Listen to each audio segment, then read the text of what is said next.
Marami ang nakangiti sa mga GM Fiang supporters or sa mga GM Fiang followers dahil ang daming ganap na mangyayari sa kanila.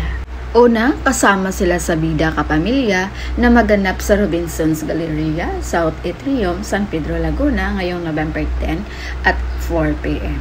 Meron din silang mga mall show kung saan kasama ng GM Fiang sina Colette, Kai at Rin. Kaya sa mga nag-aabang kung saan sila mag-mall show ay dito sa KCC Mall San, KCC Mall of Marbel, and KCC Mall of Zamboanga.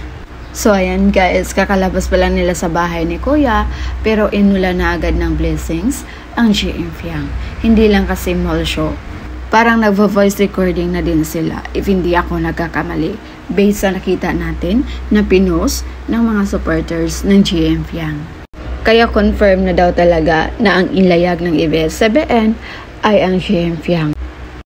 Pero sa mga hindi pa rin makapag-move on na GM Fiang ang nilayag at lalong-lalo na sa mga bashers ni GM, ito na daw yung tamang pagkakataon na hinintay ni GM na gamitin si Fiang para mas lalo silang sumikat.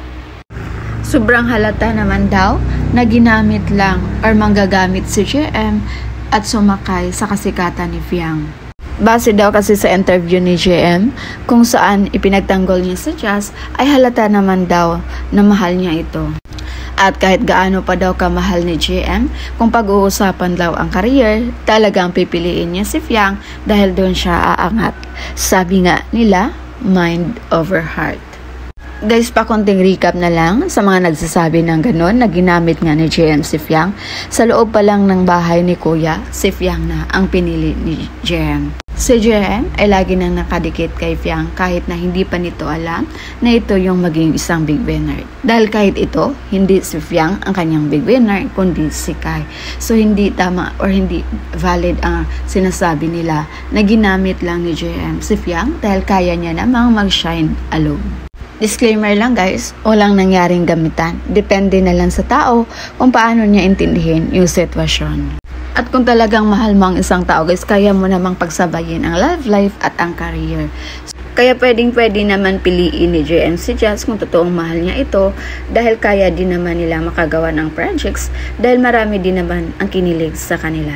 Pero hindi nga yun yung nangyari. Masyado lang nating pinangunahan yung naging desisyon ni GM. At tama nga yung sinabi niya sa interview na lahat na lang ng kanyang galaw nakafocus ang mga bashers para naman ikumpara ang GM Jazz at GM Fiang. So yun muna yung pa-update natin guys, and again, this is Vinales TV. Thank you for watching.